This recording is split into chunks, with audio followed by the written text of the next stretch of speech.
In this episode, we dive into the shocking murder of Keith Thomas, a domineering husband who was brutally killed in the peaceful suburbs of Airdrie, Alberta, in July 2014.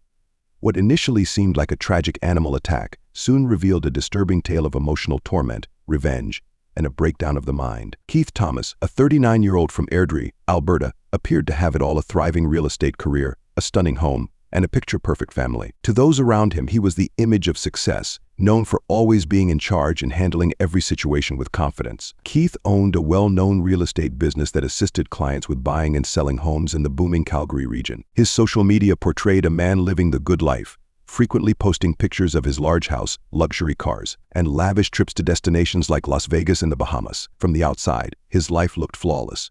However, things were not the same when no one was watching. Keith was very controlling, especially with his wife, Carly. They had been married for 15 years, and during that time, Keith's behavior had only gotten more severe. Those close to them said Keith treated Carly more like a servant than a partner, always controlling her diet, her weight, and even her choices. He was particularly cruel about her appearance, often insulting her by calling her names like Fatty and Miss Piggy in front of others, even their kids. Carly, who used to work as a nurse, eventually gave up her job because of Keith's demands, staying home to care for their two young children, Donut and Gargoyle, or Garg as they called him. Even at home, Keith controlled every aspect of Carly's life, from the amount of food she ate to when they were intimate. In the days before his death, those close to Keith noticed that he seemed more tense than usual. His business was facing a major deal that could either save them financially or lead to their downfall.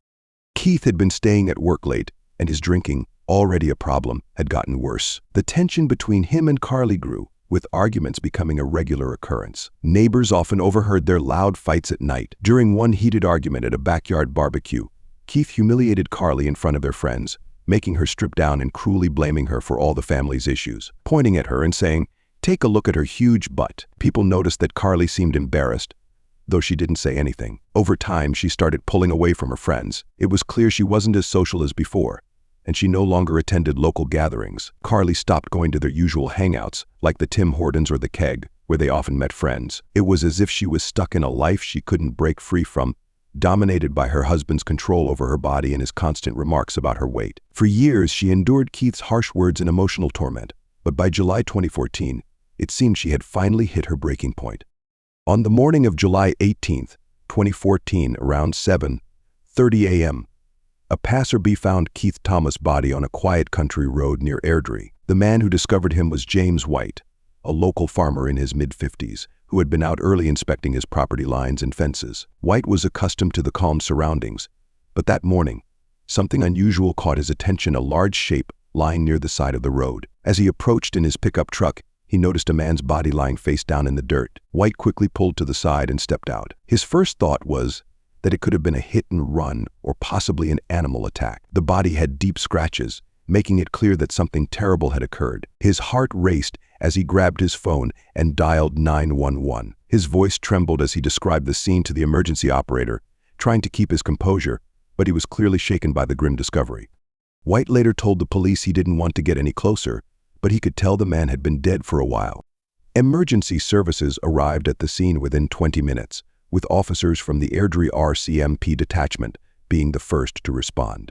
The officers quickly secured the area and began assessing the situation. White, still visibly shaken, gave a brief statement before being allowed to leave. Later, in an interview with the Calgary Herald, he described the scene as something straight out of a nightmare. At first, the police suspected an animal attack. Keith's body had been severely mutilated, with deep wounds that pointed to the possibility of a mauling by wildlife. In rural Alberta, encounters with bears, coyotes, and even wolves weren't uncommon, as they occasionally ventured close to residential areas. However, as the officers examined the body more closely, something seemed off. Some of the wounds had a strange precision that didn't align with typical animal attacks. The body was then transported to the Calgary Medical Examiner's office for a full autopsy. Meanwhile, investigators canvassed the area, searching for any clues that might shed light on what had happened. There were no obvious signs of a struggle or a nearby vehicle, adding to the mystery of how Keith ended up on that quiet road. When police first arrived on the morning of July 18, 2014, they believed they were facing either a tragic accident or a wild animal attack. Sergeant Ryan Keller, a 15-year veteran of the RCMP, led the investigation. Known for his calm and methodical approach, Keller quickly took control of the situation. His team secured the scene, making sure no one could disturb any potential evidence. Officers swiftly cordoned off the road, keeping curious onlookers and media, including local reporters from the Calgary Sun, at a distance. The crime scene was unusual. Keith Thomas' body lay face down near the edge of a gravel road.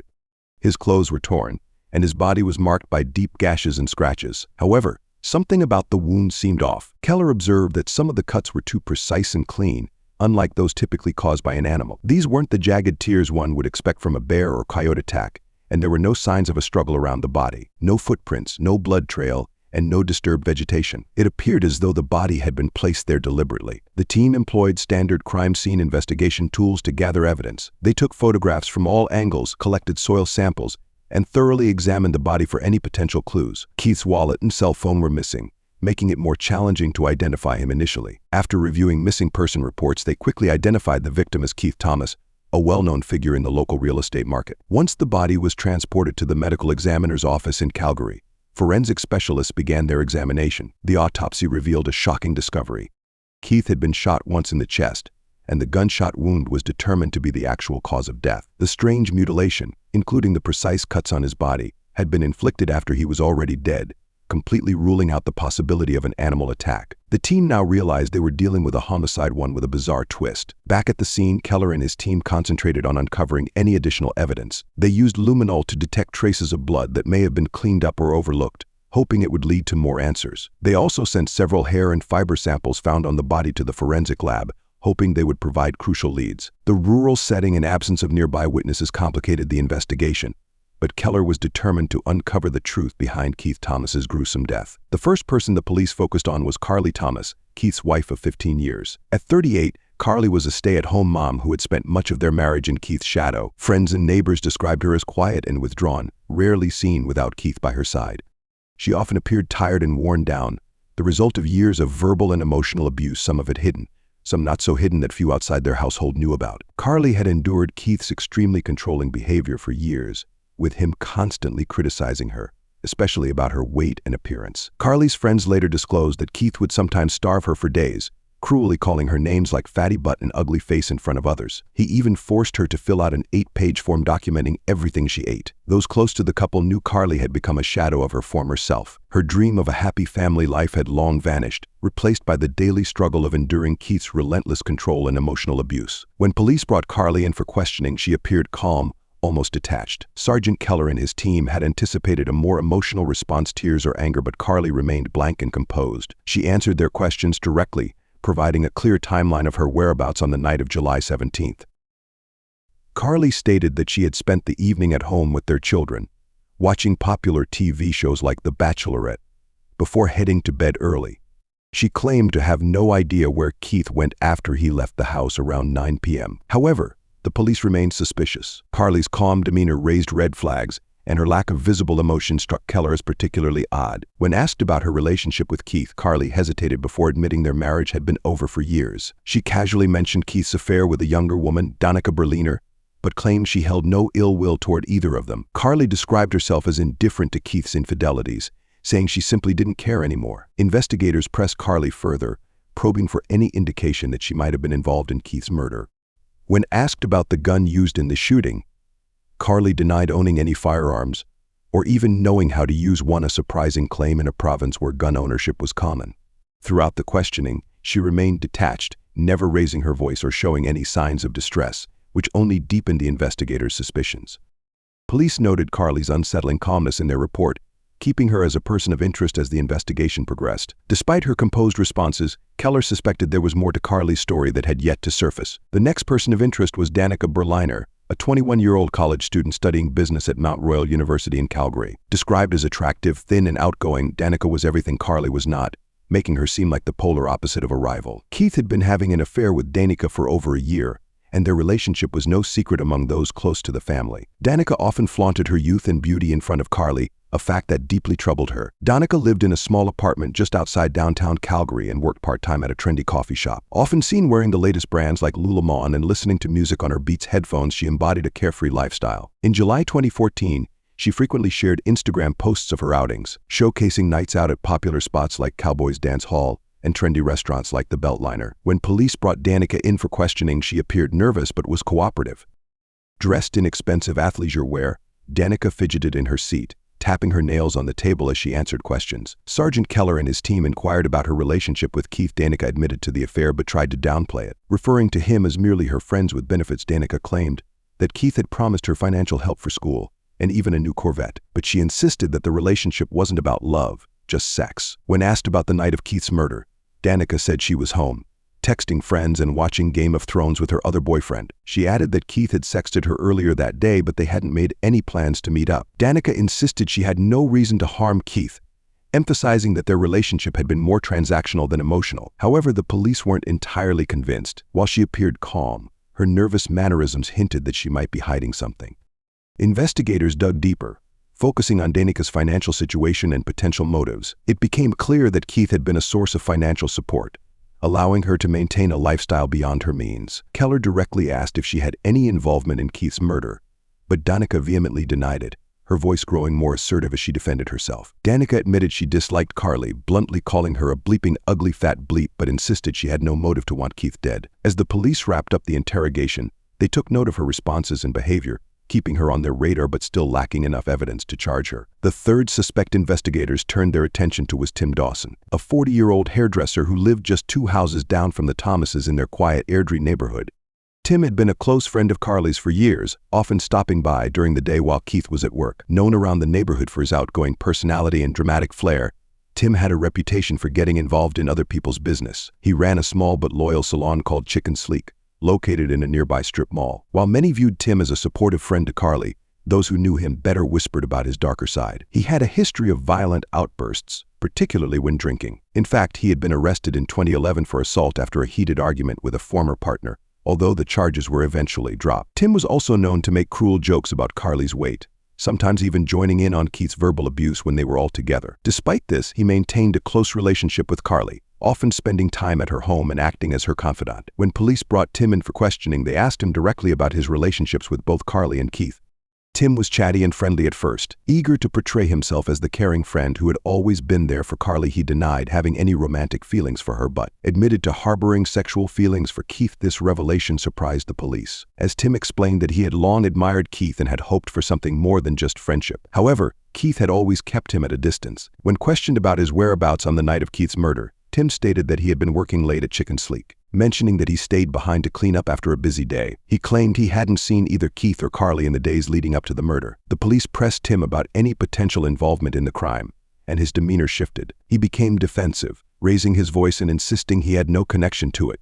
Despite his outburst, Tim provided an alibi, but investigators weren't fully convinced he was innocent. His history of aggression and unresolved feelings for Keith raised suspicions, though there was no solid evidence linking him to the murder. Still, his unusual fixation on Keith and his complicated friendship with Carly kept him on their radar as the investigation continued. On July 15, 2014, just a week after Keith's body was found, the investigation took a significant turn. The warm, sunny afternoon typical for mid-July in Alberta, with temperatures around 25 degrees Celsius 77 degrees Fahrenheit, provided a backdrop for the breakthrough. Detectives were carefully combing through more evidence when they finally caught a break. While jogging past a wooded area near the rural road where Keith's body had been discovered, a jogger noticed something out of the ordinary. Tucked beneath some thick bushes was a blood-stained hoodie, partially buried in the dirt. Alarmed, the jogger quickly reported the find to the police.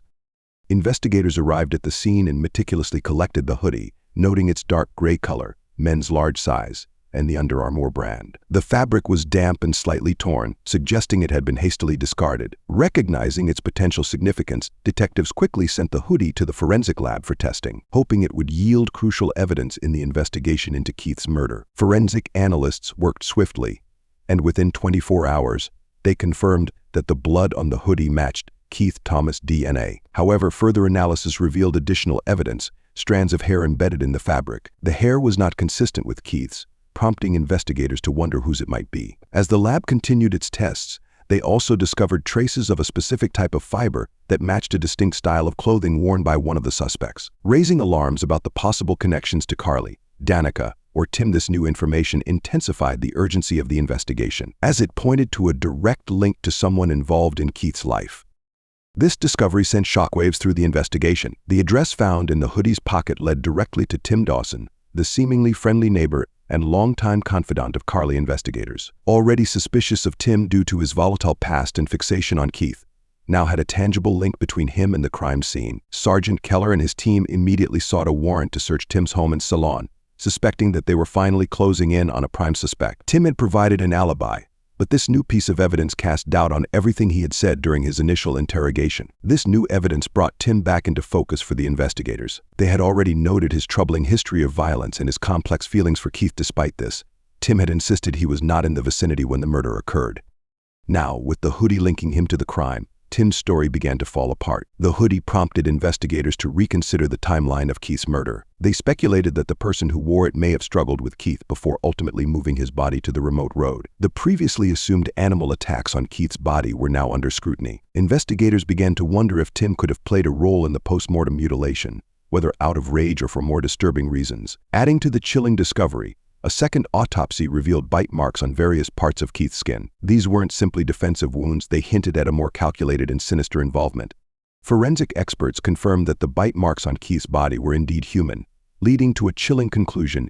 It seemed that someone, presumably the killer, had consumed Keith's flesh after his murder. This horrifying discovery sent shockwaves through Airdrie as the community grappled with the gruesome nature of the crime. Forensic evidence revealed that the bite marks had been inflicted after Keith's death, indicating a deliberate act of mutilation. The horrifying details of the crime escalated the urgency for an arrest, as detectives uncovered strong evidence connecting Tim to the scene. With this new information, the investigation took a decisive turn, and police were determined to bring the perpetrator to justice. While the evidence wasn't sufficient for an arrest just yet, it brought the investigators closer to uncovering the full story behind Keith's horrific murder. The discovery of the hoodie served as a pivotal moment, redirecting the investigation toward new possibilities that could lead to an impending arrest. By July 18, 2014, the inquiry into Keith Thomas's murder was reaching a critical juncture.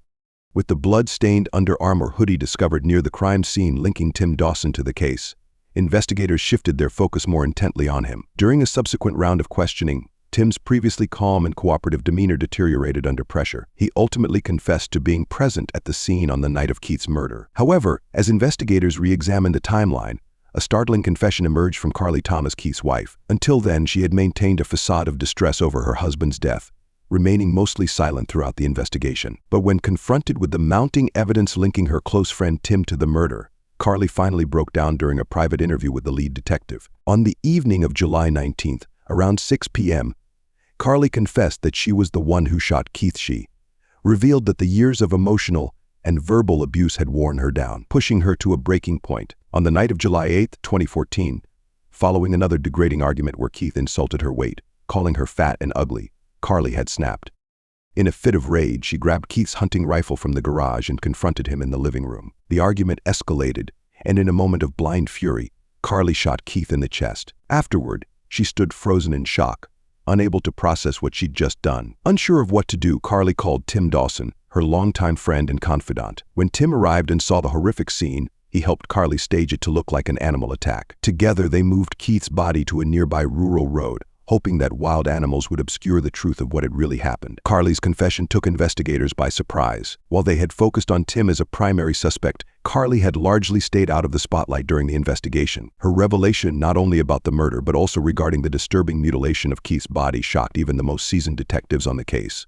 However, it was Carly's behavior following her arrest that added another shocking layer to the case. As she was led to the police cruiser, she turned to the crowd of onlookers and shouted something that left them stunned. "He was the best damn piece of meat I ever had." Her chilling words shocked both the officers and the witnesses, adding a grotesque layer to the already horrific murder. It became evident from her outburst that this wasn't simply a case of self-defense gone wrong. Carly's actions seemed far more sadistic. Her words not only confirmed what forensic experts had suspected, but also revealed a glimpse into her disturbed state of mind. Carly's arrest ended months of speculation and confusion, but left the Airdrie community reeling as the shocking truth emerged.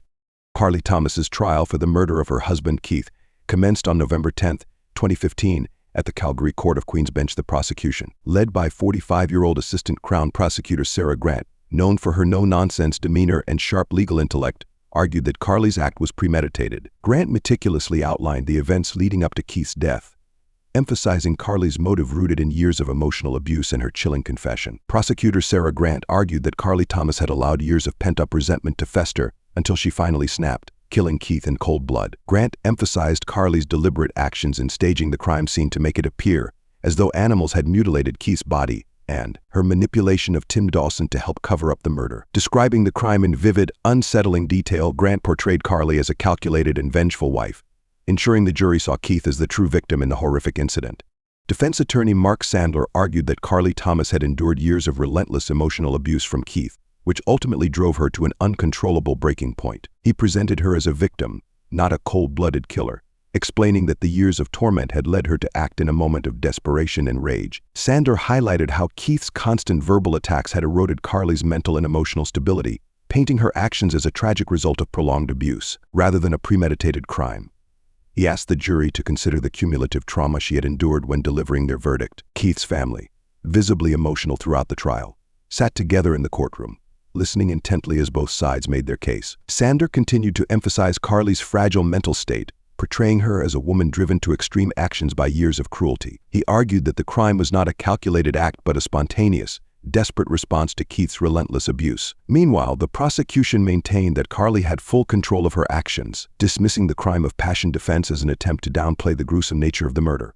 After 2 weeks of emotional testimony, the jury finally reached a verdict. Deliberating carefully on the conflicting portrayals of Keith and Carly, the tension in the courtroom was palpable as the jurors filed in, and all eyes were on the foreman as he stood to read the decision. Would they side with the prosecution's claim of premeditated murder or accept the defense's argument of a crime born from years of abuse? The air was thick with anticipation, as both families braced themselves for the outcome that would forever change their lives. On November 24, 2015, the jury delivered its verdict, finding Carly guilty of second-degree murder. The courtroom erupted in mixed reactions as the judge sentenced her to 15 years in prison, allowing for the possibility of parole after serving a portion of her time. Tim Dawson, having assisted Carly in the cover-up, was given a reduced sentence of 3 months for his role as an accessory after the fact. The sentences marked the end of a harrowing chapter for both families, leaving the community grappling with the shocking revelations that had come to light during the trial.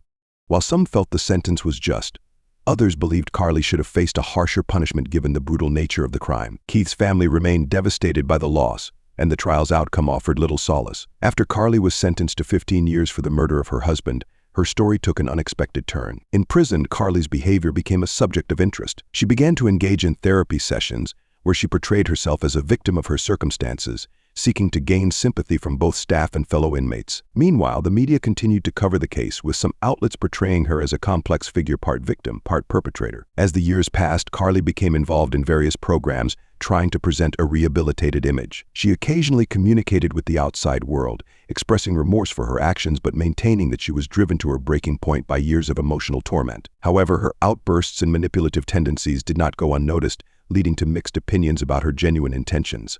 In 2019, 4 years into her sentence, Carly applied for parole. Her hearing drew significant public attention, with many advocating for a lengthy incarceration while others argued for her release based on her apparent transformation. As she faced the board, her future hung in the balance, and the decision would not only affect her life but also the family still healing from the wounds of her actions.